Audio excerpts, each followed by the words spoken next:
안녕하세요. 뉴스와 사람들입니다. 경찰이 한덕수와 최상목을 10시간 넘게 조사했고 조사한 다음날 출국 금지를 했다는 보도도 나왔습니다.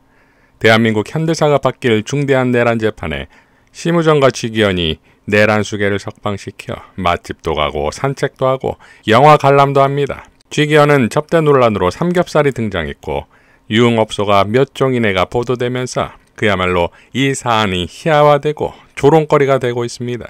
그만큼 내란 심판의 중대함은 사라지고 언론은 온통 단일화만 부각하는데 이것이 계산된 내란 세력과 수구기득권 카르텔의 전략으로 보입니다. 시민언론민들 내 전지훈 편집위원은 다음과 같이 밝혔습니다. 대선 국면에서 주류 언론들의 보도 내용과 방향을 보자면 분노하지 않을 수 없다. 거기에는 이번 대선이 윤석열과 12.3 쿠데타에 대한 심판선거라는 것, 따라서 윤석열 정권의 직간접 책임자들인 김문수와 이준석은 출마 자격이 없다는 것, 이 두 가지 핵심이 거의 빠져있다. 지난 5개월간 거리와 광장에서 내란을 진압하며 어떤 요구와 목소리가 있었는지도 빠져있다. 나아가 권영국이나 이재명보다는 김문수나 이준석에게 불리할 수밖에 없는 정책과 공약에 대한 검증도 매우 부실하다. 그러면서 주로 나오는 것은 스포츠 중계 같은 보도이다. 그러니 자연스레 3자 대결 구도라면서 단일화를 핵심 변수로 보게 된다. 김문수와 이준석이 계속 주목받게 되고 실제로는 전혀 3자 중 하나로 보기 어려웠던 이준석이 이것의 최대 수혜자가 됐다. 5%를 오가던 이준석의 지지율이 10%까지 오른 것은 전적으로 언론이 주목하고 띄워준 덕이다. 이렇게 이준석을 밀어주더니 김문수, 이준석이 단일화하면 이제 이재명을 이긴다고 바람몰이를 한다. 이 과정에서 보수에 유리한 여론조사 결과 언론의 대대적 보도, 실제 여론의 역량이라는 명태균식 효과도 다시 나타나기 시작했다. 여기에 익숙한 중립과 양비의 지식인과 전문가들이 나서서 이재명이 자만하면서 호텔 경제학 같은 말실수를 하고 기본사회와 사법개혁을 주장하니 중도층이 불안해한다고 덧붙인다. 결국 민주당과 이재명은 경제와 민생 회복이 최우선이고 갈등을 일으킬 검찰, 사법개혁은 나중이라며 후퇴하고 있고 사법개혁 법안도 철회하고 있다. 이러면 노란봉투법, 차별금지법 등은 더욱더 나중이 될 수밖에 없다. 이것이 기득권 카르텔이 이재명을 중도보수로 길들였던 방식이고 거듭 우크릭을 압박하는 방식이다. 이것은 대선 결과를 뒤집지 못해도 대선 이후에 집권한 정부가 쿠데타의 진실과 자신들의 공모를 파헤치거나 자신들의 돈과 권력을 함부로 건드리지 못하게 하려고 미리 발목을 잡는 것에 목적이 있다. 따라서 빛의 혁명에 대한 기득권 카르텔이 계속돼 왔었고 다시 시작된 반혁명이라고 봐야 한다. 내란은 여전히 끝나지 않았다. 라고 일갈했습니다. 자, 그야말로 수구기득권들과 내란 반동 세력들의 이준석 단일화 사용법이다 이겁니다. 이러니 다시 내란 응징 심판임을 자각해야지요. 김규현 변호사는 다음과 같이 밝혔습니다. 내란 때문에 치러지는 대선인데 내란이 가려졌습니다. 내란에 동조하는 자들이 스멀스멀 기어나오고 대중은 잊어버립니다. 반민특위가 해체되고 친일청산이 실패한 건 이 때문이겠지요. 직선제를 이루고도 쿠데타 민정당 세력이 3당 합당을 하며 살아남은 건 이 때문이겠지요. 잊지 맙시다. 제발. 김민웅 촛불행동 상임대표는 다음과 같이 이번 선거의 3가지 중점 사항을 밝혔습니다. 첫째, 내란 응징 전선이 분명해져야 한다. 이번 선거는 통상적 선거가 아니다. 내란을 항쟁으로 제압한 주권자 국민들이 만들어낸 선거다. 이걸 놓치면 마치 통상적 선거의 후보 지지, 정당 지지, 정책 투표처럼 유권자가 착각하게 된다. 내란 세력들에게 철퇴를 내리는 응징 투표가 핵심이다. 이걸 굳건히 붙들지 않으면 전선이 교란되고 내란 세력의 선거 공작이 먹힐 수 있다. 벌써 여론 지형에서 내란이 슬며시 지워지고 있다. 둘째, 내란 수계 윤석열 체포와 구속을 외쳐야 한다. 탈옥한 내란 수계가 돌아다니고 있다. 이 자체가 내란이 지속되고 있음을 말해준다.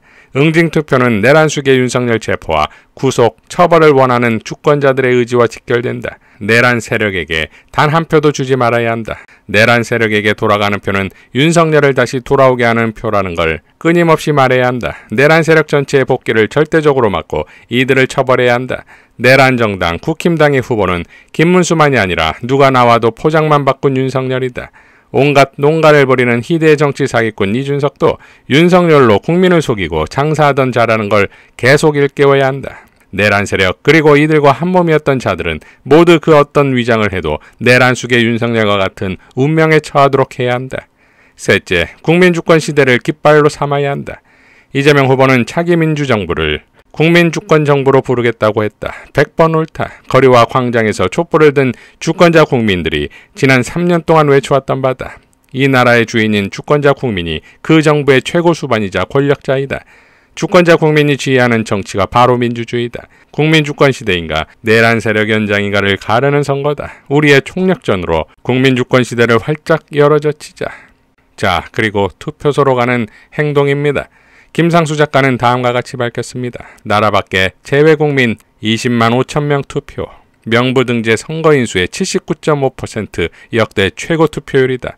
정치검사 윤석열의 내란으로 나라를 걱정하고 제발 튼실한 민주주의 조국을 기원하는 재외국민들은 비행기로, 승용차로, 기차로 긴 시간 도시를 이동하는 수고스러움으로 투표를 했다. 이제 국내에 있는 한국인들이 재외국민들의 정성에 답할 때다. 압도적인 투표율로 내란 종식, 민주정권을 세워야 한다. 김필성 변호사도 다음과 같이 밝혔습니다. 선거 막판입니다. 두 후보의 지지율 격차가 상당히 줄었습니다. 제가 들은 바로는 적어도 민주당은 지금 상황을 예상하고 있었던 것 같습니다. 대선의 특성상 마지막에 이르면 결국 지지하던 성향으로 결집되기 마련입니다. 박근혜가 탄핵되었을 때도 문재인은 힘겹게 대통령이 되었습니다. 안철수 후보가 끝까지 완주했음에도 말이지요. 심지어 안철수 후보에게 역전당하기 직전까지 간 적도 있었습니다. 지지율 격차가 줄어드니 온갖 분석과 훈수가 쏟아집니다. 민주당은 그런 지적들에 대해서도 모두 귀 기울여야 합니다. 그것도 국민의 소리니까요. 그러나 한 번도 민주진보 진영이 쉽게 싸운 적이 없었다는 사실, 그럼에도 매번 대선을 치를 때마다 조금씩 전진했다는 사실을 기억했으면 좋겠습니다. 분명한 것은 이번 대선이 문재인 당선 당시의 대선보다 훨씬 민주진보 진영에 유리하다는 사실입니다. 많은 사람들이 여전히 변하지 않는다고 실망할 필요 없습니다. 무엇보다 가장 중요한 게 남았습니다. 잊지 말고 투표하는 것입니다. 100번의 야광봉 시위보다 열흘의 밤샘 농성보다 잠깐 시간 내서 투표소에 들르는 것이 훨씬 위력적이고 확실한 투표 방법입니다. 시위 안 나가도 됩니다. 목소리 높일 필요도 없습니다. 추운 날 집에서 이불 뒤집어 쓰고 귤만 까먹어도 됩니다. 투표만 잘하면 말입니다. 반드시 투표합시다. 결국 세상을 바꾸는 것은 우리의 투표입니다. 그리고 포기하지 말아야 합니다. 원래 쉬운 싸움이 아니었습니다.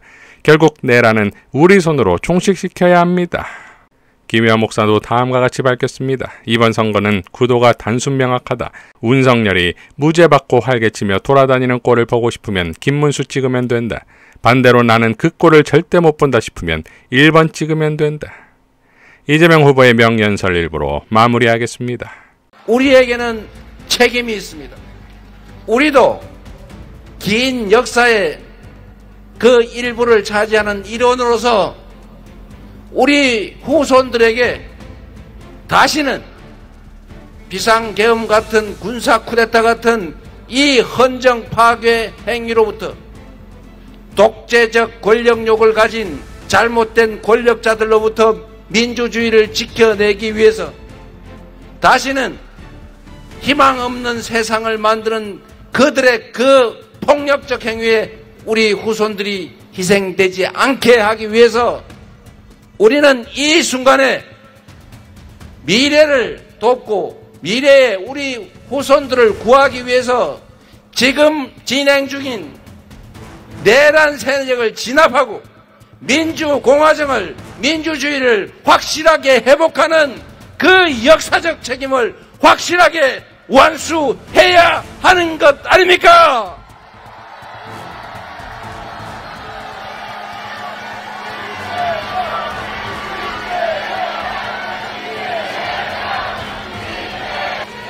(6월 3일에) 대한민국의 운명이 결정납니다.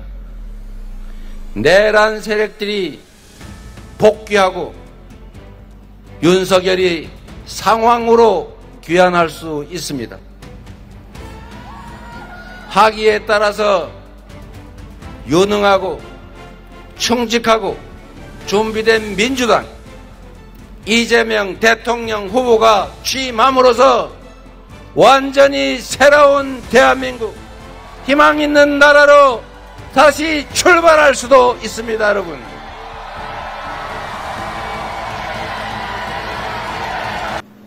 준비된 그리고 검증된 실력으로 국민과 국가에 대한 충직함으로 여러분이 6월 3일에 대한민국의 살림을 맡겨주시면 성남시를, 경기도를 민주당을 바꿨던 것처럼 대한민국을 확실하게 바꾸어서 여러분께 보답드리겠습니다.